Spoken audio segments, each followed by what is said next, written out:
Hola Miguel, ¿me oyes?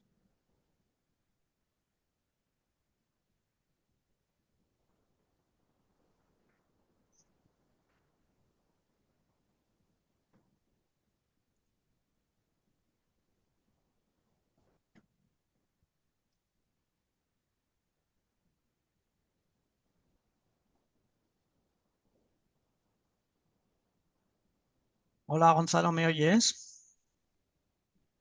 Sí, te oigo, ¿me oyes tú?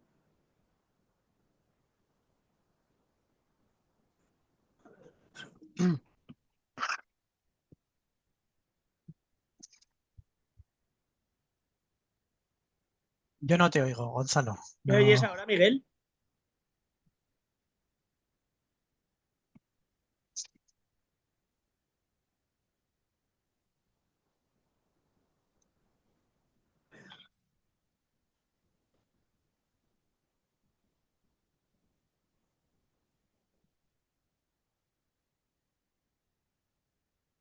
Hola, ¿me oyes?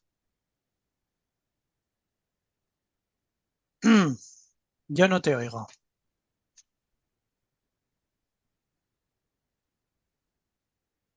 Sí me oyes, pero yo a ti no te oigo. ¿Por qué será esto? Ahora parece que oigo. ¿Ahora? ¿Me oyes ahora? Sí, ahora te oigo. Vale, vale, pues estaría. Entonces, nada, lo dejo ahora conectado y cuando vaya entrando la gente, pues los voy admitiendo y listo. Te voy a dar también de todas formas, yo creo que aquí te puedo dar permisos, por si acaso.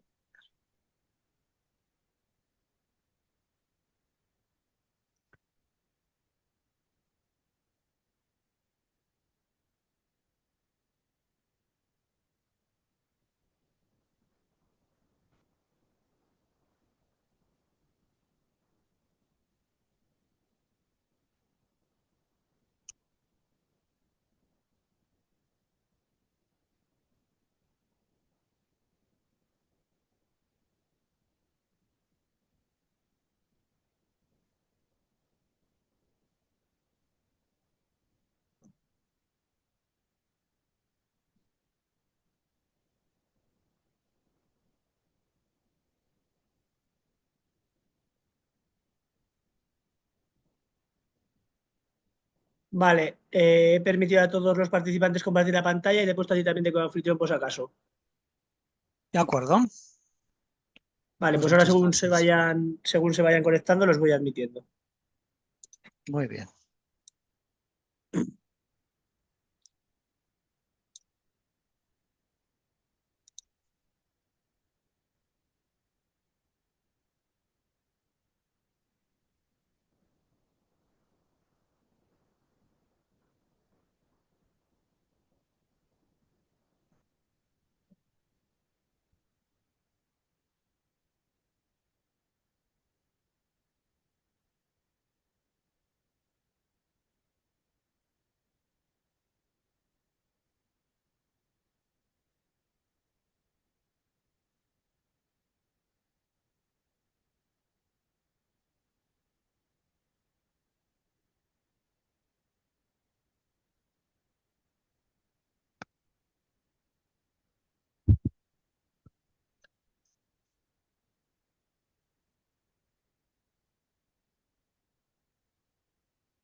Hello. Hi. Good morning, Georgie. Hi, Miguel. Good morning. Nice to see you again. Yeah, nice to see you. Okay, let's wait for someone else. Good Hello. morning, Roland. Hi, good to see you. Nice to have you with us today. We're having now Are coming in. Good Hello. morning, Are. Good morning.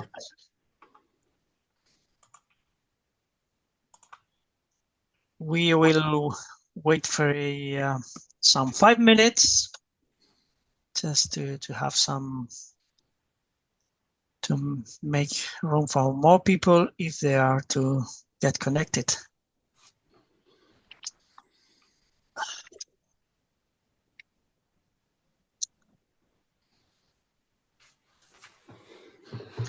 I apologize because I guess that the link to the meeting and to the Miro canvas should have been sent before. I thought it was sent already last week by Anna, and then I realized that I was giving you a reminder of the meeting, but that I had forgotten completely about the very call for the meeting. So sorry, I just sent in the last minute the missing links. And yeah, it's the typical mess when someone who is very important for these things is out of office, and that's the case with Anna. If I remember well, she is going to Poland for some kind of training. So yeah, but fortunately we have Andrea Barbosa with us as well. Good morning, Andrea. Oh, well, don't worry about the camera. Good morning. Does your micro work in any way? I think so. It's Yes, only the camera. it does. It works. Perfect. Yes. Kate Anderson is now coming in. So good morning, Kate, if you can hear us. Morning, everyone. So couple of minutes and we will start. Well, for Roland and Andrea, I don't think you have been participating so far in any of the meetings we had. No, I haven't. Okay. I couldn't make it. Well, just a little recall for you. we are the very first phase of this project, which entails a sort of participatory dynamics for getting into identifying the main critical aspects for any rural proofing system to be, let's say, assessed. Okay. This is the very first phase. We will proceed with other, but at this very moment, our target is just to have a dialogue between us and to try to identify important things about the different actions that, let's say, it is now commonly understood that are necessary for a good rural proofing. Okay. And we are at the sixth and last action of them all, as defined by the European Network for Rural Development. That is ensuring a long-term work in support of rural proofing. Bernie is now joining us. So, yes, let's see if Bernie can get in. Because there have been problems in Ireland of the last weeks due to the big storm. Bad weather. Oh, yes, yes. We're having terrible weather. I don't know in Austria or in Germany, but here in Spain at least, and in Portugal as well. Uh-huh. Okay, Bernie, good morning. Hi. Good morning. Well, I think we can start. We can start. We are a maximum of 1 hour and a half for our debate. It can be shorter, of course. So, but we can start, as I was reminding, we are now focusing on longer term work in support of rural proofing. Usually I try to formulate some questions just to try to motivate, to steer up the debate. Sometimes they are out of focus, so you don't have feel free to say, well, this doesn't make sense. Well, I think we should be asking ourselves about this other different thing. Anyway, you are the owners of the debate as well. And yes, I would like to highlight before we start that the recommendation of the European Network for Rural Development on this final action for ensuring good rural proofing is that there are four activities that should be taken into account or carried out, which are, first of all, having a parallel learning taking place from other forms of proofing, such as gender, sustainability, etc. That could be also taken to our set of knowledge on how to better rural proof legislation and policies. There's a second important aspect for the European Network for Rural Development, which is to keep an ongoing dialogue between national, regional, and local levels so that everything matches, so there's no duplication of tasks and roles and so on. So, but instead, complementarity is the pattern. The third recommended action is to ensure that we keep the focus as appropriate and robust as possible at all levels of government. So the purpose and the desired outcomes of rural proofing should be duly shared and not be lost of sight at any level. And even if there's a need for restating the different targets, we should do it at any of these governance levels. And the fourth important activity to undertake for that longer term support for rural proofing is to increase our learning capacity and to include as many and well-qualified stakeholders and experts, etc., in order to create that sort of rural proofing intelligence we have been talking about in other thematic groups. So trying to be inspired by that, I made 3 questions. Unless you have already something to say, to point out from what we have just said. Anyway, the first question to me of relevance after reading that is what would be the main, or what are the main obstacles to ensuring that rural proofing at national, regional, and local level is coherent and complementary? And everyone knows that sort of war of departments that usually arise from administrations, but probably there are other causes that lie behind these stifles, and that could be avoided if properly identified, and tools for overcoming them are set in motion. So what do you think? I'm particularly interested at the point of view of those of you who are civil servants. Sorry, I still having some troubles with the internet, Oh, and I lost the question, the final question. Please, the can you question. repeat to me? Yes. What are the main problems, the main obstacles that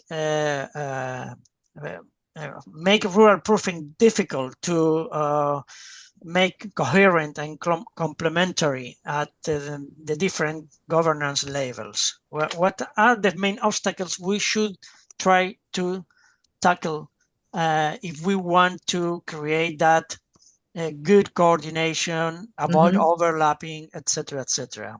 Okay, I think the first, the only, the principal obstacle is the centrality of the governance in Portugal, and the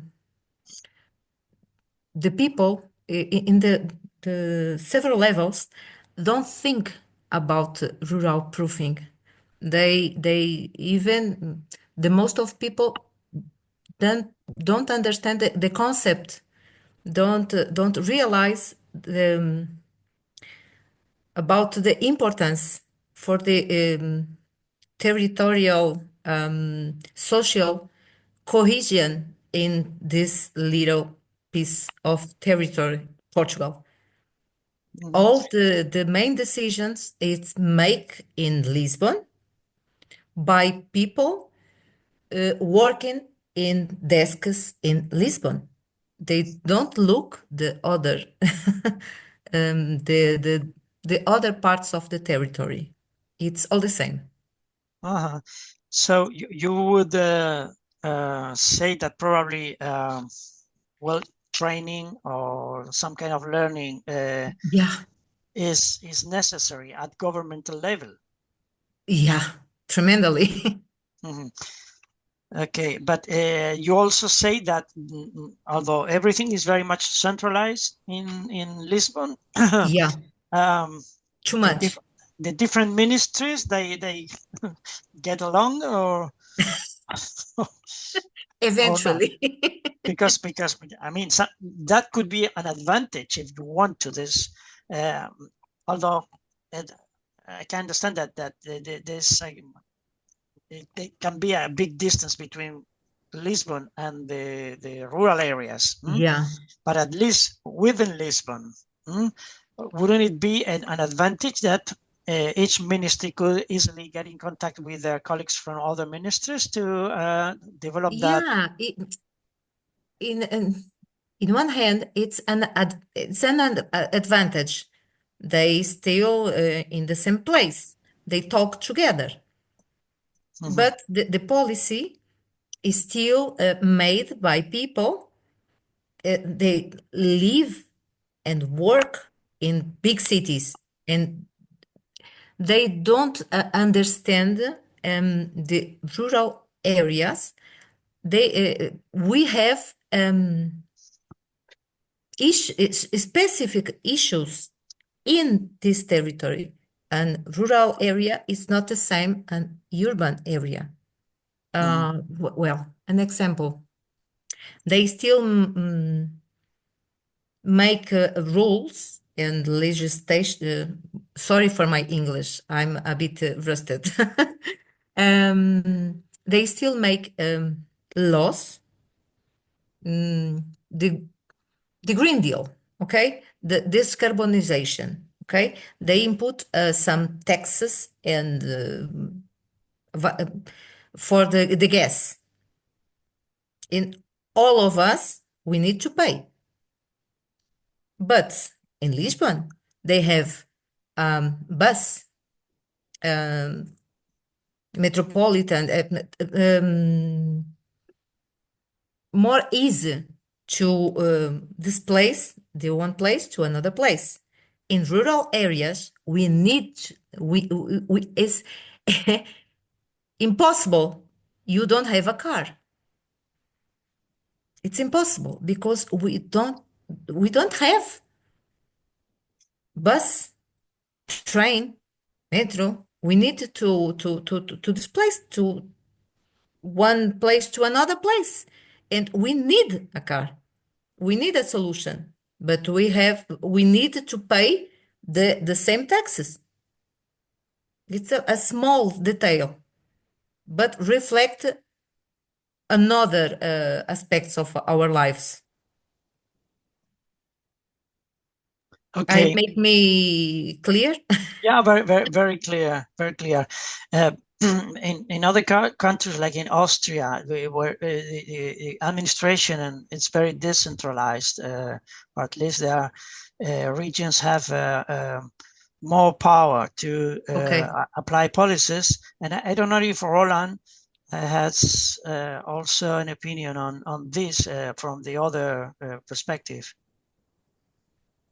Yeah, I think it's true that we have more decentralized governance systems in principle. So there is certainly a difference in awareness within the government, with basically only one of the federal states being predominantly urban and all of the others being predominantly rural. Well, let's say 2 and 7. Still, I think the question of rural impact is less addressed because of the difference in competences between those governance levels. There is a lot of aspects that are purely in the hands of the federal states, and then there are also a lot of topics where the federal states have very little impact in the discussion. So, for example, something like a carbon tax would be purely in the hand of the central government, and the federal states have some kind of consulting role, but are not really really involved in the decision making in the end. So I think it's less of a good experience in that regard. But I wanted to follow up more on the first point made, that I see two different kinds of lack of awareness in this regard. So one would be for me lack of awareness that that there are different impacts for rural areas in general, and then this kind of proofing element is required to make sure that there is limited negative impacts. But on the other hand, what we see usually when conducting territorial impact assessments is that there is a lack of awareness that there even is a differentiation in the first place. In some cases, like when it refers to farming, obviously most policymakers will see that there is a difference between an urban and a rural area. But we have discussed this in the context of supply of banks, and in the context of policies that differentiate impacts based on age groups and so on, all of which are non-obvious factors for rural areas, but very often lead to impacts on rural areas in particular. And I think these two different types of lack of awareness are both very relevant to seeing where the problem is in awareness when we talk about central governments in particular.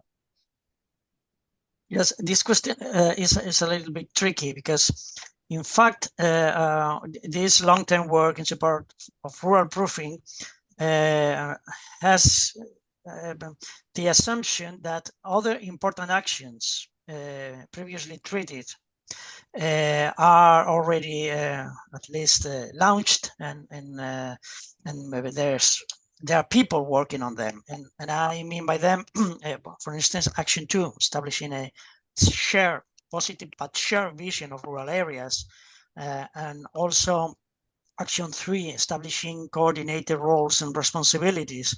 So in many cases, if we are talking of long-term work on rural proofing, it has necessary to be linked to this previous work that has to be built beforehand. I would like to give good morning to Mercedes, who's just connected. It was, I apologize because I was late in giving you the Zoom link. So No worries at all, but I'm also very sorry because I was in another meeting and it has been difficult to jump to this one, but happy to be here and happy to meet you all.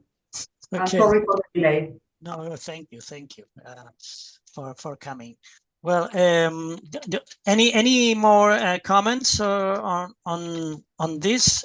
We are talking about how to ensure that there's coherency and complementarity between the different levels of governance, but provided that we have previously have tried to establish let's say a rural proofing state of mind in the many actors that should be involved. So it's like giving feedback to the very rural proofing system throughout all the different public administrations. Any more comments, Georgi, for instance, from your Bulgarian experience? Hi, I'm Georgi from Bulgaria. Well, and then Arek. yeah. Okay. In Sorry. Bulgaria, you know, it's a small country, and similarly, like what Andrea said, we have a central government which sets the direction, sets the goal.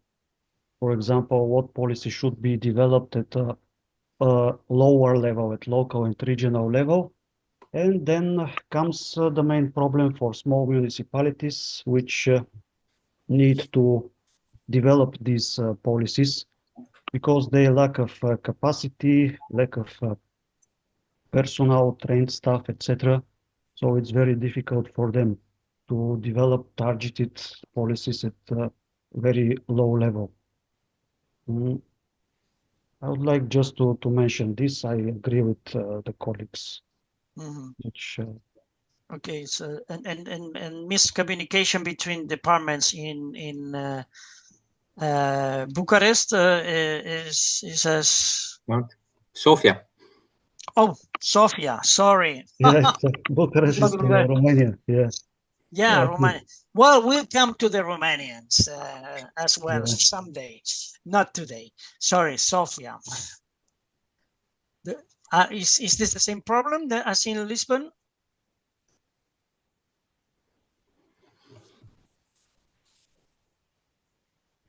Yeah, it's in Bulgaria. They say that you have to develop, for example, climate change program, energy efficiency program, and this is set at a governmental level, and they require from every municipality, from every region to develop such programs. And for small municipalities from rural type, it's very difficult to develop such targeted programs.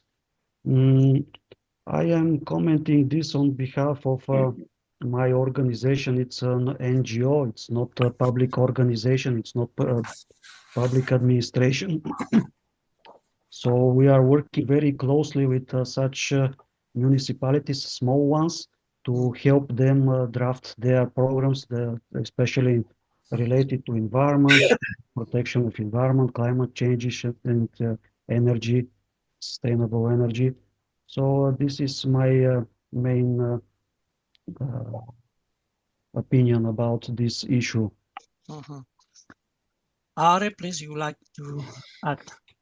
Yeah, different issues. I agree that one of the main problems is the centralization of policy and lawmaking procedures and so on, and some kind of inertia in central level. And in Estonia, the key question of our Gov4 Rural Gov project is also how to integrate the rural proofing into the existing regulatory impact assessment system.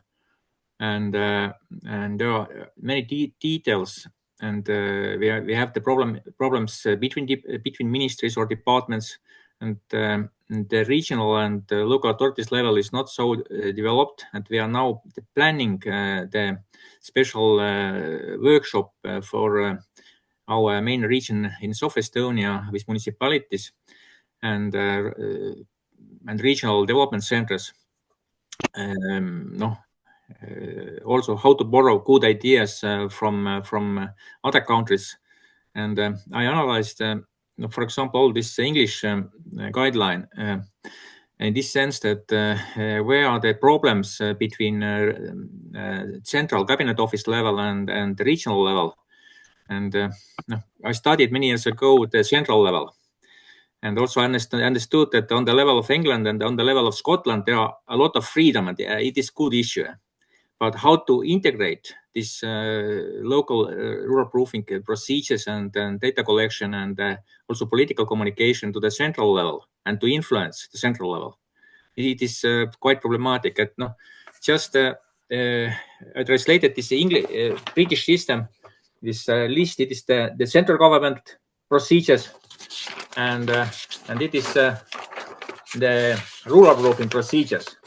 And as we see, these rural proofing procedures are simplified many times, and there are less hierarchies and so on. And and the question is how to integrate and how to create these kind of conditions where for the policymakers in political level and also top level civil servants, it could be useful to use the rural proofing procedures in their political thinking and decision making. And it is not so easy. And the idea is we are trying to create interaction between local authorities and central government to create this political interest. And the background in Estonia is that we will have the local authorities elections in October. And it means that this kind of training on rural proofing in May would be quite fruitful for policy designers. So just short, some ideas. That's very interesting. And do you think that in all other fields you will have some kind of good example to overcome this? And I will give the floor to Roland right away. Some issues, some networks which we have interministerial network of impact assessors, and we are trying to market this idea of rural proofing to the impact assessors of all ministries, and we are on the way now. And other issue is that we'll have the days of local municipalities in April, and we will make also the presentation to advertise this approach and to say that we have a lot of political agreements on the state level and memorandums, etc., but no real action. And we need also action with data collecting strategies, with real procedures and pressure from the side of local authorities. And of course, this cooperation between local authorities and local communities, NGOs, it is very important in this case. Okay, thank you. Roland, please. I would have maybe a question back first as well, because I think for answering those points, it is quite important to define how we understand rural proofing as a process in principle. Because what we have seen, I think, or what you have shown now is some examples where it's more, to my understanding, an external process like proofing that is checking, and in the end we'll have a result like positive impacts, negative impacts. Maybe it has some kind of input to the policy making, but it's kind of a parallel process. But we also have examples where rural proofing is understood as more a integrated and contributing within the policy development already. So not checking at the end, positive, negative, yes, no, and it's fine. But rather during the development already bringing the perspective in and looking into potential effects before we even are at the final policy proposal. And to differentiate between those two, I think would be quite relevant. And I'm not sure if we focus on only one type, or we understand only one type here, or we have a very broad perspective. That's why I'm putting the question here. Well, we've been discussing very much on whether rural proofing should be taken very much strictly as a process and not as a policy goal in itself, raising expectations that could be very easily disappointed. So now we'll have this debate because it keeps being ongoing. The European Network for Rural Development starts saying that one of the very first actions should be to have a vision on rural areas and the different rural areas, so that the rural proofing can deliver answers and outcomes. And on the other hand, we have an opinion, very qualified as well, that rural proofing should be just a way of working in order to try to reach the most adapted result, but it's just one component of a whole strategy that should not preclude what the outcome should be, because policymakers are still there and maybe may have a good rural proofing, and after proofing all sorts of measures or laws, may decide that it's priority for the country to go that way and not give so much regard to what the rural proofing analysis has delivered. So we still have to focus on this. But I will say at this point that most experts in this G30 group are more in favor of treating rural proofing as a process and as a methodology, and not trying to go far beyond in policy terms than that. I don't know if I've answered to your question. If you have anything to add around this, particularly for the people, Mercedes, for instance, who did not participate in other meetings. I don't know. What do you think?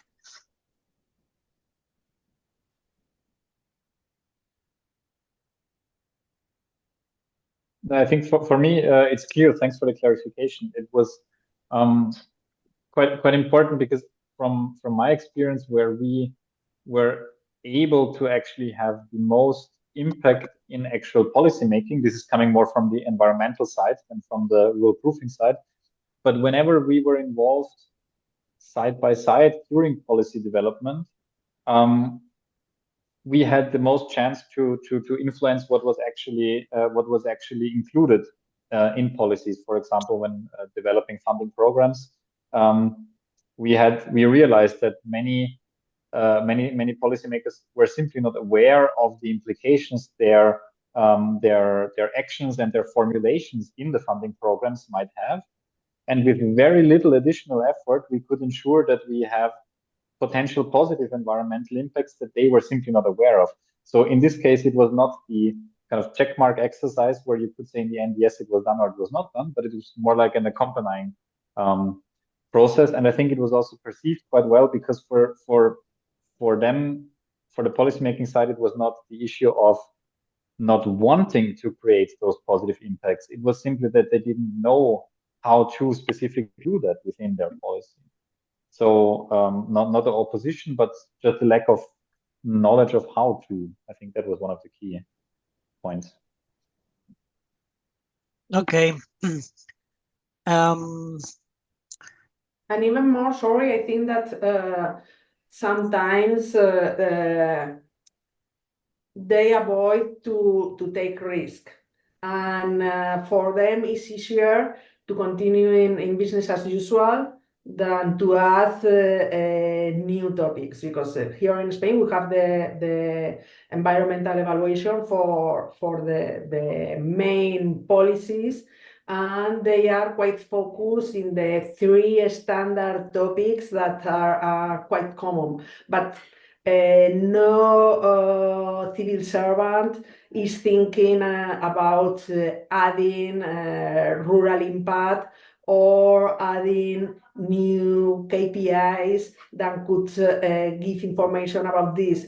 I think that likely many of them don't know how to do it, but also others don't want to take the risk that could imply these new topics, because they know that they have no risk with the current situation. They have done for a long time, but who knows, and especially in our current world with the challenge that the ESG topics are facing, who knows what could happen if they add new topics. So I think that also is linked with the profile of the civil servants and their way of working.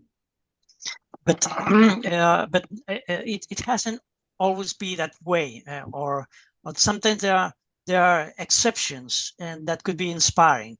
For instance, if we speak, and particularly in Spain, about gender equality policies, and about creating that gender equality intelligence, let's say now, that demonstrates that civil servants and policymakers, politicians, generally speaking, can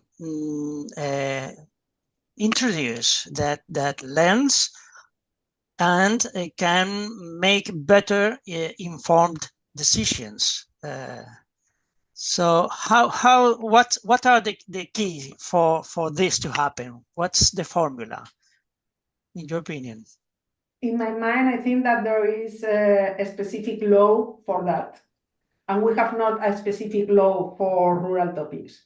But the gender topic have had a lot of support during last years, and in Spain at least, they have approved a lot of new regulations to improve the women involvement in decisions and giving visibility. And it have tracked a cultural change that also is necessary for including these topics, because the civil servants feel that they are much more supported by society currently in gender topics. In my mind, the key topic or the key issue is having a law that frames or that can be used as framework for this element, and that would be great if we have as we have gender regulation, rural regulation that could support our pushing to include this information. That would be great, and that's a good project to be promoted. Thank you, Mercedes. Any comments to add to it? I would say that because we have heard Are mention how important is that to let's say foster, to improve, to promote a closer, more frequent contact between policymakers and stakeholders and local authorities and so on. So I would probably suggest that it's not just or not only having a law to make things move, but also social pressure in one way or another. Because we all have in our countries laws that work perfectly and other laws that are like soft law.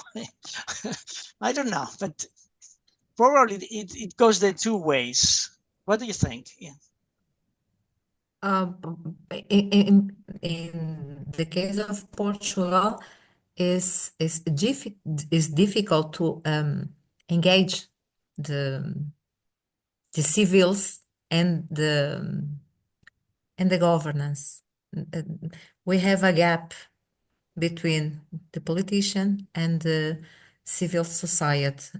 We need this kind of stakeholder engagement between, as Mercedes says, involve rural communities, business, local authorities in all the rural proofing process to ensure that policies reflect the real needs of the population, and the population, for the population, start to believe it's possible. Do you think that you should have a sort of rural parliament with the participation also of policymakers in order to establish that mutual learning and communication between rural realities and eagerness by policymakers to make better informed decisions? Will be really, really good for everyone, I think, because we can introduce with this legal requirement for rural proofing, integration in all the policy and legislative process. We need to be heard. Okay, so probably the very law Mercedes was talking about should incorporate that kind of body for exchange and dialogue. Okay, Ari? Or maybe Bernie would to start, and that I after that. I have some ideas based on Roland and other statements.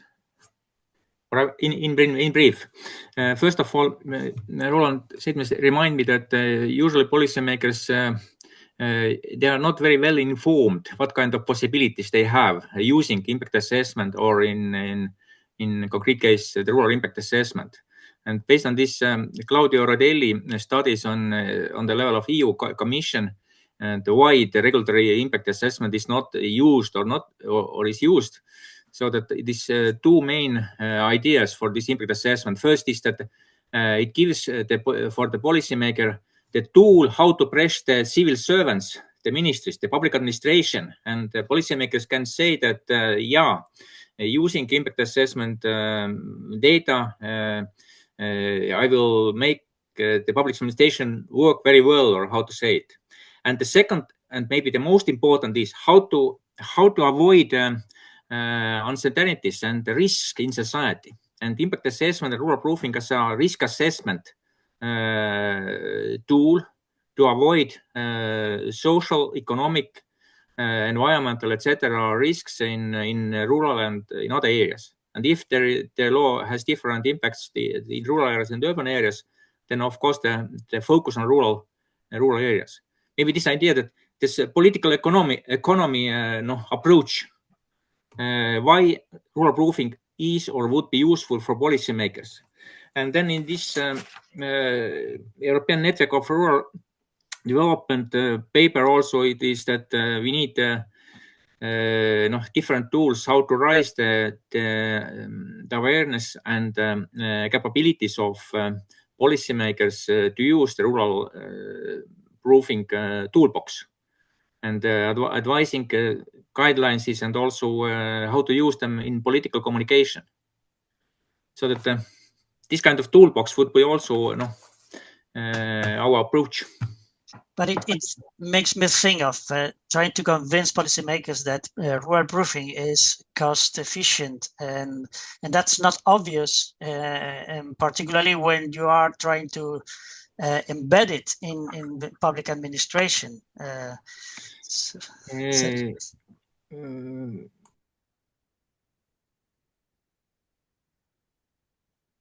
I would like to distinguish different aspects, and I would start this human right and legal equality and equity point, and using this narrative that a young girl or boy is going to the first class in their village or in Madrid, they are both they would have similar rights in Spain, and the same in Estonia.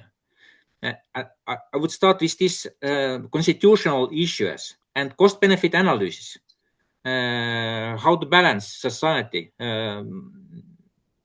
It is the second economy as a tool for society. Yeah, my English is also, I'm trying to find words, but hopefully you understood me. Roland, please. I'm wondering on that. Is it necessary to, or would it work to convince a civil servant that is in charge of impact assessments for a policy that this will be cost efficient or whatever? Our experience when implementing any kind of non-mandate, so any kind of impact assessment was basically either it's mandatory by law or whatever kind of regulation, or it is easy or free for policymakers to do so. So not linked to effort or personnel cost or something like that. When we were able to offer with financial resources from an independent body to the European Commission, in this case, territorial impact assessments, they were happy to take it up, even though it was not required, but for them it was an additional perspective that was very limited additional effort. But I think just the argument alone that including territorial impacts or rural impacts in an impact assessment would benefit in the end society or the European Union or whatever, for the individual civil servants and desk officers in this case, is not really a relevant argument if something is not prescribed by law. So I think it would be very tricky to use this as an argumentation. So I would see either it's super easy or it is mandatory as the two main options to really implement something like this on a broader scale in the long term, beyond just like pilot examples. All right, please, Betty Ann. Thank you for coming again today to stay with us. Betty, we can't hear you. Sorry, I was just going to listen. I wasn't going to comment, but just a point. I think how you approach it depends on the narrative on rural in the country. So a lot of the work on the OECD revealed that the perception of rural by agencies or departments that don't think rural affected how they reacted to rural proofing or impact assessments or ideas about treating rural better or accommodating rural. So this idea, what we always talk about in the OECD, we say changing the narrative on rural from being negative to more positive, right? So instead of seeing rural as just a step cousin that you have to feed, they're always needing X, Y, Z, and M. Rural places of opportunity, places that contribute to national growth. So then to the gentleman's point before, the reaction to rural proofing or to assessing or more balanced approach to rural changes when the perception of rural changes. And so I think that's important to remember as well in the narrative. One of the things we say on rural proofing, that's why we suggest the civil servants should be involved directly in creating whatever impact assessment or toolkits or bits and bobs that you would be thinking about developing to assess. That's important to embed it into their mindset and to help to kind of hear how they would react to it. What would it take for something like this to work? And that's one of the reasons we suggest taking a more pilot approach to it or incremental approach to it to help with some of the things that you were discussing today. So again, some of the points around the rural narrative is important. And when we studied it, it's very clear that outside of rural departments, the perception of rural is not as high. So the idea of benefiting rural becomes an extra burden and is not received well. I don't know if that makes sense, but it's important to understand the culture within which you are going to develop rural proofing. Thank you, Betienne.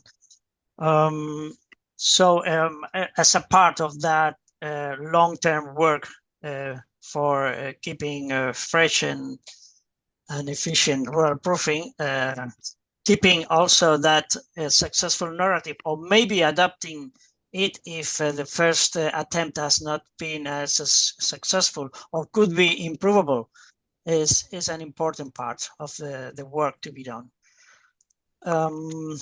Okay, well, I would like to focus on the techniques as well, because some think that well, rural proofing can deliver a result that could be difficult to integrate in a single piece of legislation for everybody, and that specific policies designed apart from that mainstream legislation could be advisable.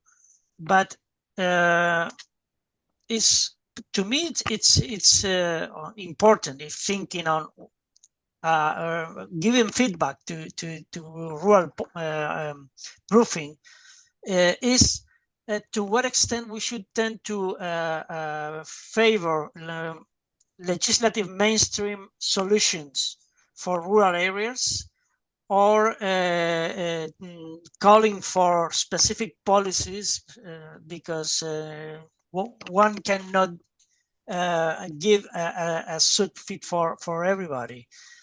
I don't know if you have given a thought to it. I see that some of you have written things on the Miro board, but does anyone want to say something on this or have an opinion?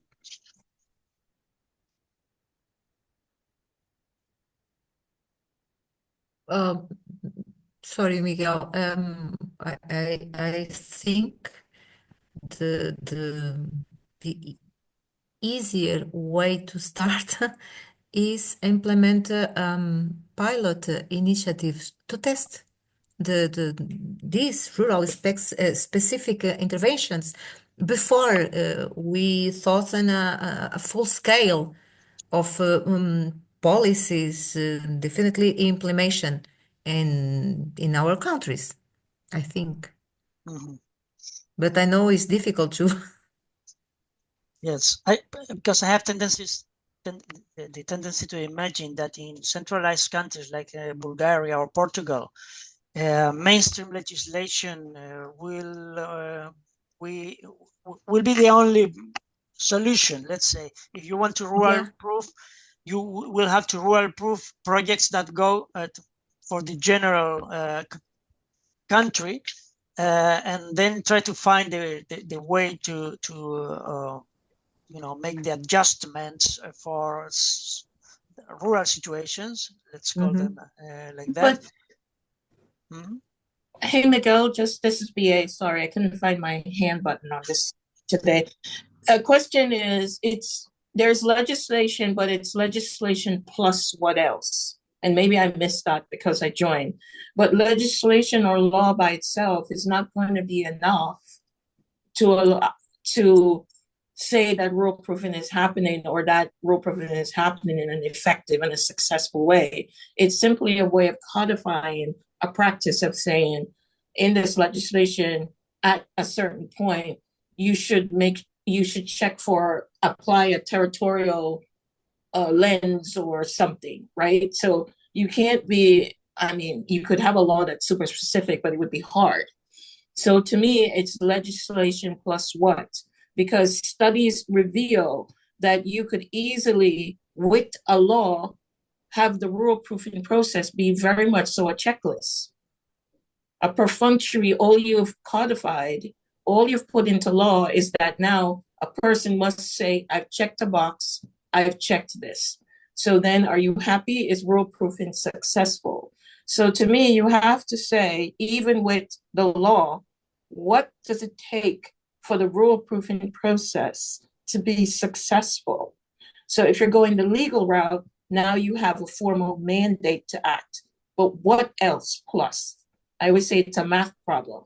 X plus what equals successful rule proofing process if it's formalized. If it's informal, what plus what needs to be in place? And I'm not sure that I've heard all the other pieces, but law by itself only gives you the authority to act. And it doesn't mean that the actions are going to be what you're looking for them to be. So I think there's more there.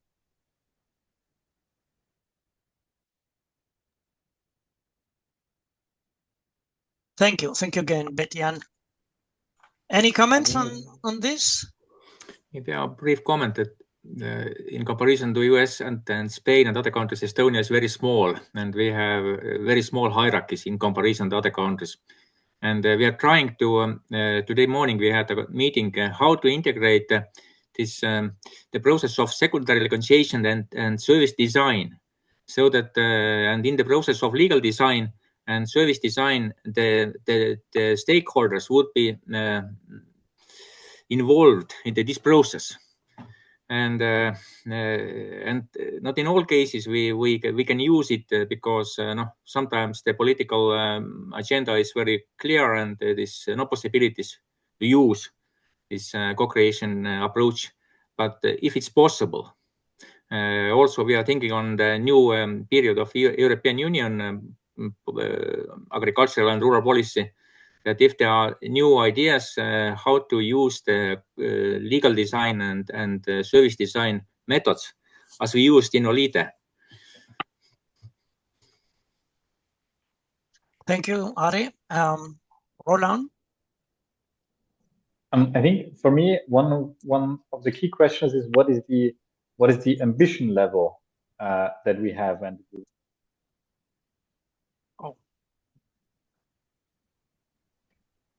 yes, now sure.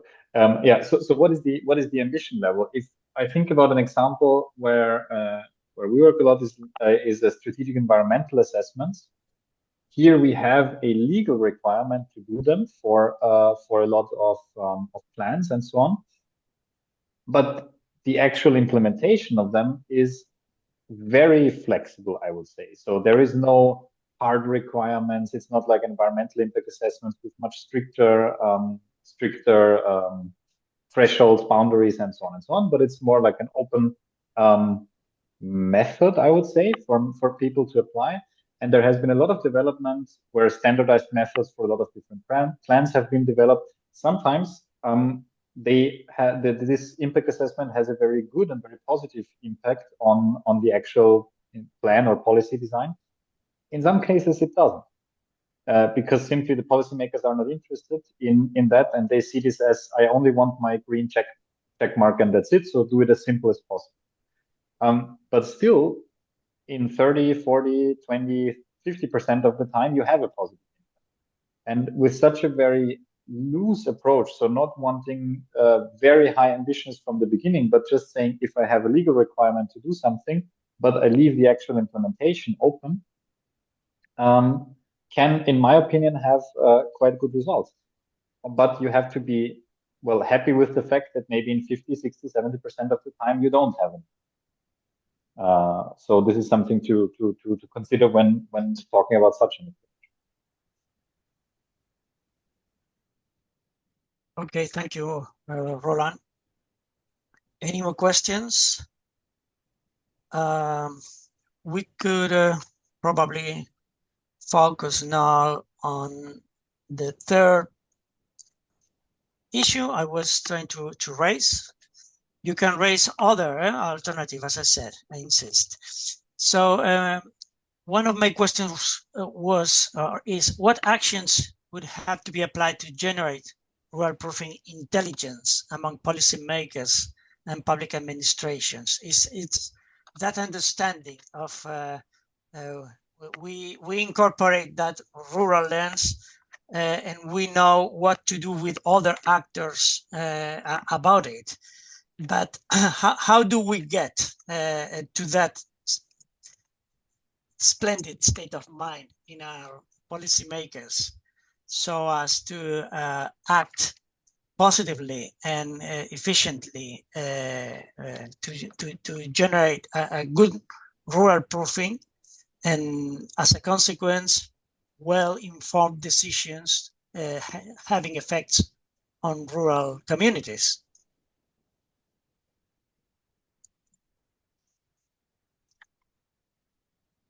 How would you answer that question?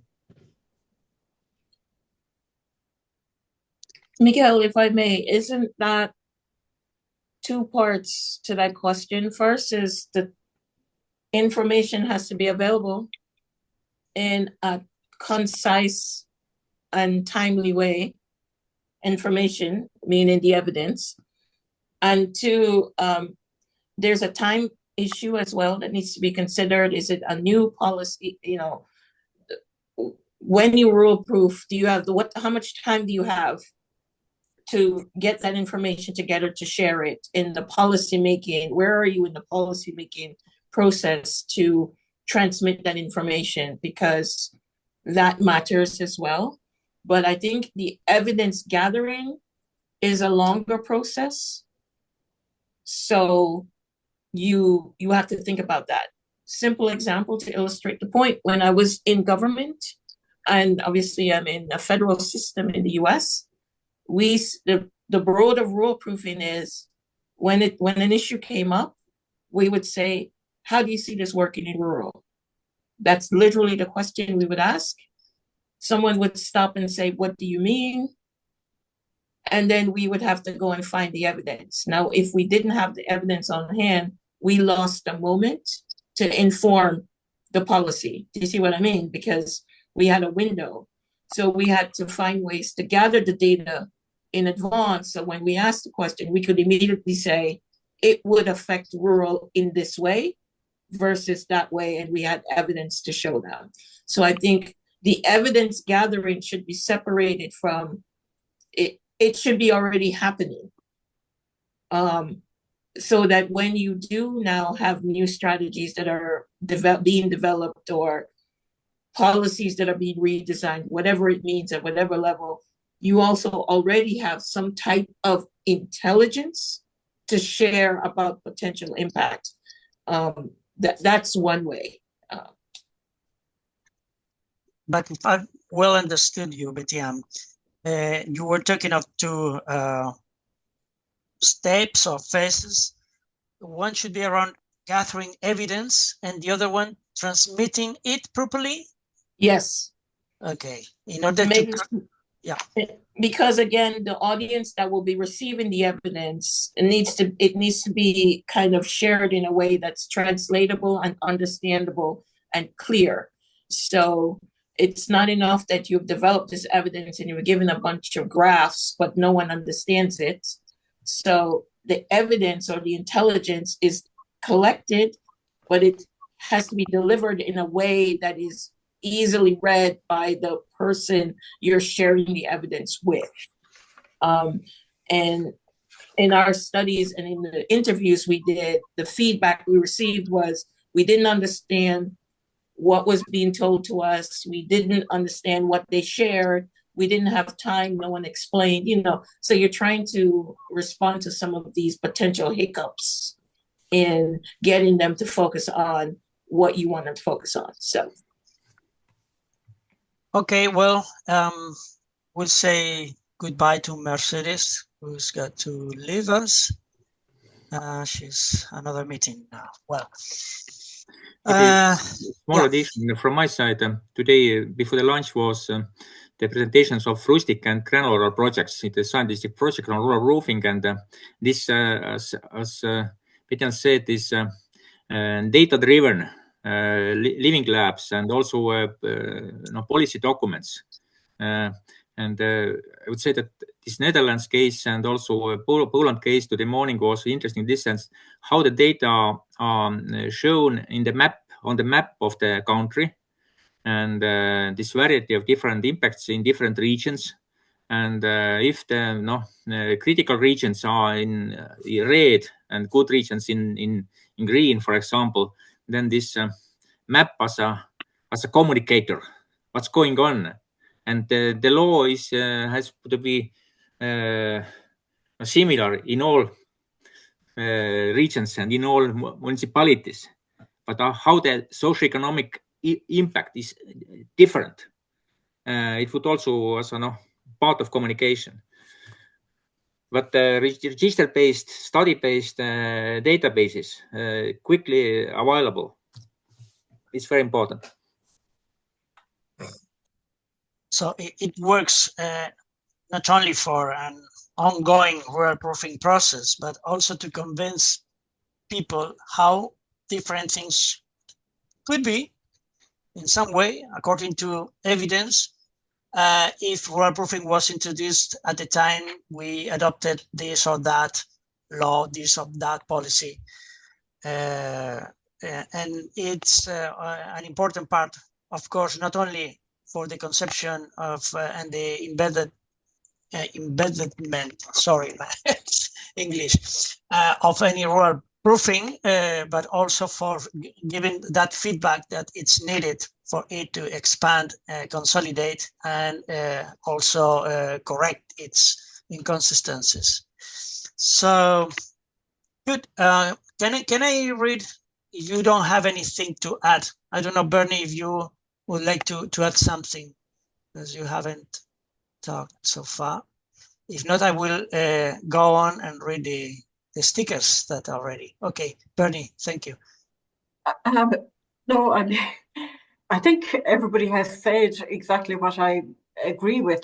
I suppose the only thing, if national government and regional government and local were to outline how they've assessed all of the policies, if that was kind of made public knowledge, that might be something that would, raise awareness.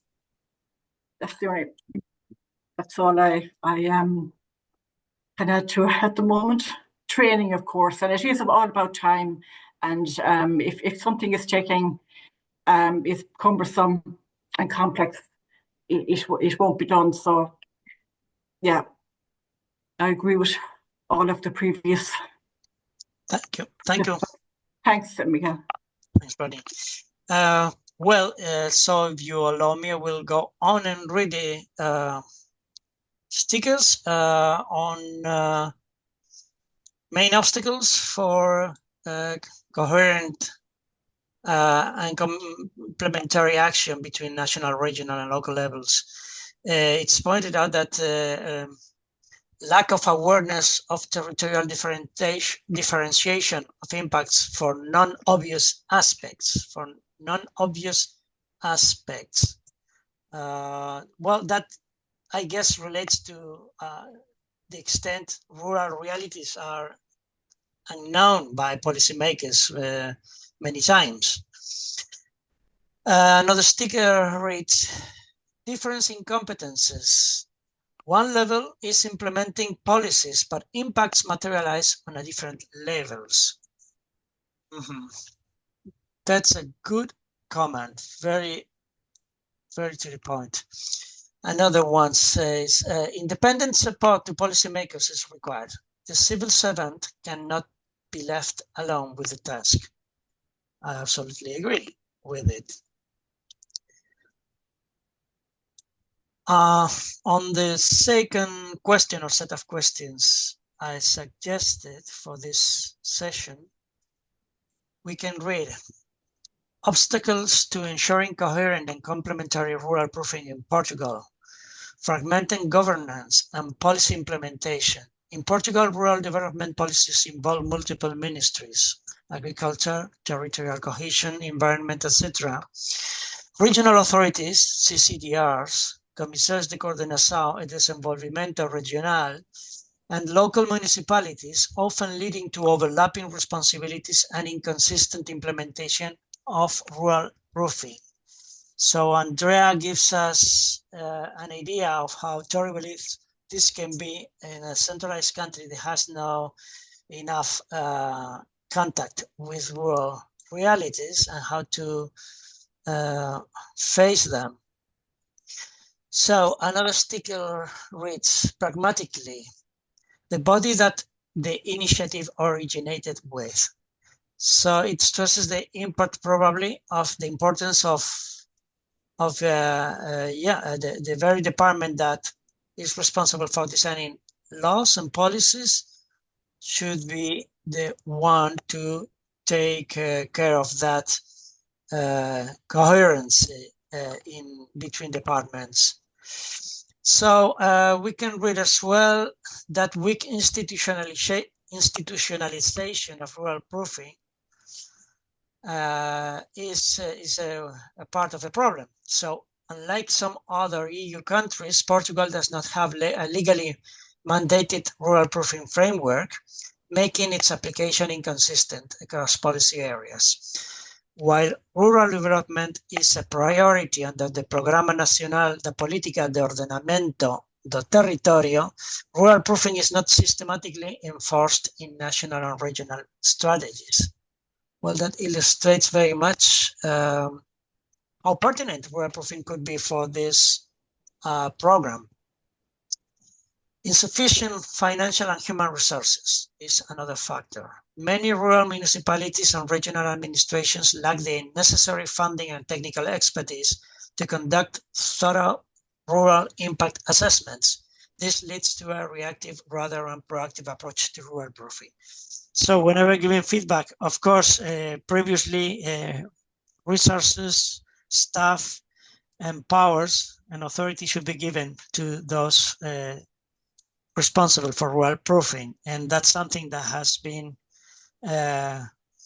repeated over our different meetings, the previous ones we had held. So it's pertinent to have this reminder as well in our thematic group 6 meeting.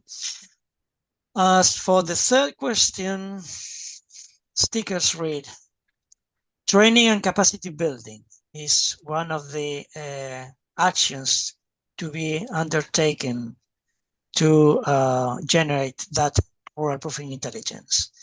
Training. Develop specialized training programs for policymakers and civil servants on rural impact assessment methods. Secondly, we have enhancing rural data collection and analysis, as it was very well pointed out. So we must strengthen the collection of localized rural data through partnerships.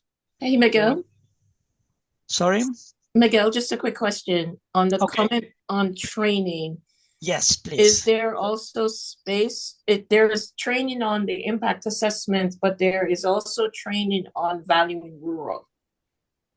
So I think we should, maybe there's some value in unpacking that, because again, who is rural proofing for? It's for agencies and departments that don't think rural. Then you have rural stakeholders with the knowledge, rural institutions with the knowledge, but you are trying to inform non-rural thinkers. So there are 2 levels to the training that needs to be thought about. Just sharing that. Okay. So, well, I wrote, I added that valuing rural as let's say, the mindset necessary to properly assess and impacts and also methods. Good. Thank you, Betty. And so, yes, strengthen the collection of localized rural data to partnerships with statistic bodies, universities, regional observatories. This could include real-time indicators on mobility, service accessibility, and employment in rural areas, for instance, because there are many policies that could be rural-proofed. A rural observatory. In some countries, you will find rural parliaments and rural secretariats open for stakeholders to give their contributions to policymakers and so on. You can organize it according to your own political and administrative system, depending on your country, the country we consider. And of course, exchange good practices. That's related to that sort of permanent dialogue between stakeholders, administrations, and departments. Exchange of good practices should be taken in the ongoing permanent training we talk about. And that gives also support to the narrative mentioned as well, because it gives us clarity on how an impact could be, or what the impact is or could be with or without rural proofing our decisions. So you want to add anything to this all? Is there any comment you would like to express?